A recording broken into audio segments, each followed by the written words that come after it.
Bonjour et bienvenue à une autre visite du projet Le Rocher, un complexe de condos locatifs pour les 55+, en plein cœur de Saint-Jérôme, mais entouré de verdure.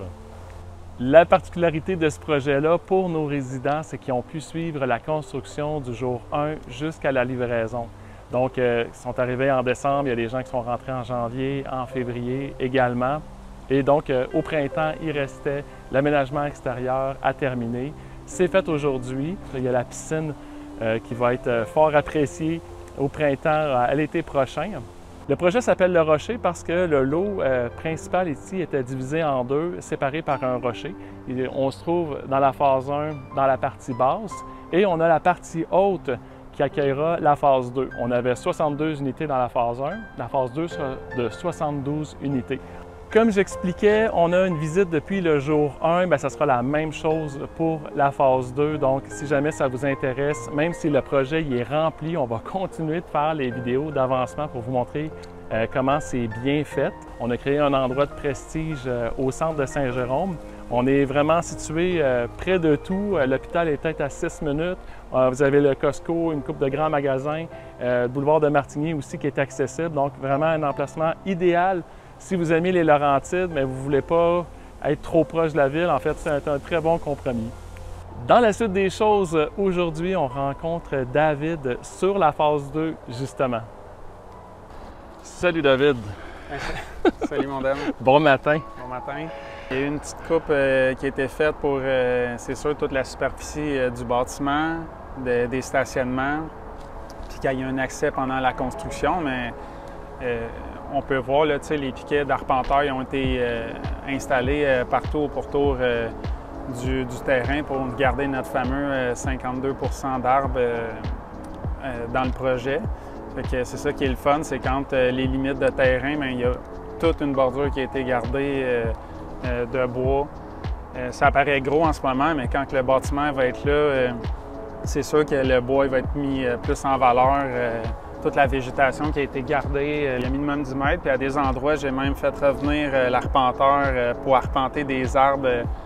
Il y a des gros arbres là-bas, je voulais vraiment les garder le plus possible, puis ils rentraient dans des zones que il y a possibilité de les garder. On voyait sur son GPS exactement l'arbre allait être où sur le projet. Ça nous a permis d'en garder 2-3 gros de plus sur le projet. L'entrée se fait par Castonguay ici, puis on a 2 étages de stationnement. C'est 2 étages superposés. Exact. Bien, on peut voir le terrain, il est comme fait en pente. Fait que quand on rentre par Castonguay, on a un premier stationnement qui est accessible sur le bord de Sainte-Marcelle. Puis quand on rentre dans notre stationnement, puis on monte vers justement le palier à vie, bien, il y a une autre entrée de stationnement. C'est 2 stationnements souterrains qui sont indépendants. Puis on a été profiter justement de la topographie du terrain pour venir mettre les stationnements sur 2 étages. Ici, c'est très rocailleux. Dans la phase 1, tu as eu du dynamitage à faire. Tu vas en avoir ici aussi. Il y a juste 2 pieds de terre à grandeur sur le terrain. Le reste, là, ça va être du roc. Fait que, il y a facilement un 25 jours de dynamitage qui va être à prévoir début novembre.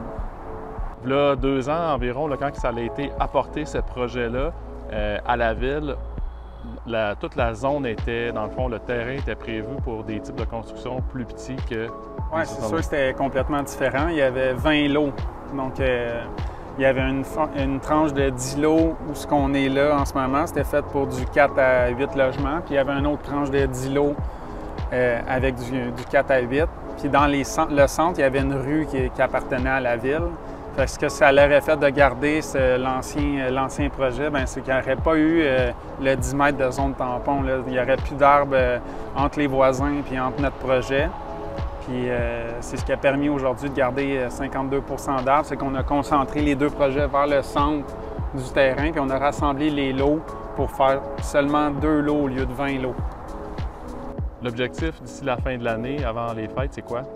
On commencerait par début novembre, enlever tout le végétal, les souches, pour se rendre décapé jusqu'au roc. Après ça, l'équipe de dynamitage va travailler en collaboration avec l'excavateur pour tout venir hauteur de civil, fond de bâtiment. Et un coup que tout est dynamité, bien, on prévoit de se rendre jusqu'à Noël pour avoir creusé le bâtiment. On va garder un 5 pieds, c'est sûr, pour dans le temps des fêtes, vu qu'il va neiger et qu'il va faire froid pour pas que notre fond d'excavation soit gelé. Puis au retour des fêtes en janvier, on va creuser le dernier 5 pieds, puis le coffrage commence. Pour les personnes intéressées, location, c'est toujours mars 2026. Exact. Ça n'a pas changé. Vu qu'on commence, c'est imminent qu'on commence au mois de novembre. La fin du chantier, ça va être pour mars 2026. Hey, merci Dave. Yes, sir. Merci, Dom. Bienvenue. Bonne fin de semaine. Yes, toi aussi. Merci David d'avoir pris le temps, d'avoir pris quelques minutes pour nous faire la mise à jour du projet. Si vous êtes curieux ou le projet vous intéresse, je vous invite à vous abonner sur Facebook. Il y a la page de Condo Laurentides dans laquelle on fait la promotion des projets. Il y a la page de Groupe Marcio qui est plus axée sur la construction. Les vidéos sont également partagées sur YouTube. Si vous êtes intéressé par la location, je vous invite à visiter le site internet qui est le www.condolaurentides au pluriel.com. Sur le site de Condo Laurentides, il existe un formulaire d'intérêt dans lequel vous pouvez donner vos informations et dire si vous préférez un 3,5, un 4,5, un 5,5, à quel niveau, à quelle orientation, avec quelle option. Donc, je vous invite dès aujourd'hui à le faire si jamais ça n'a pas été fait. Au nom de toute l'équipe de Marcio, je vous souhaite un excellent vendredi et une belle fin de semaine. Merci de partager. À bientôt.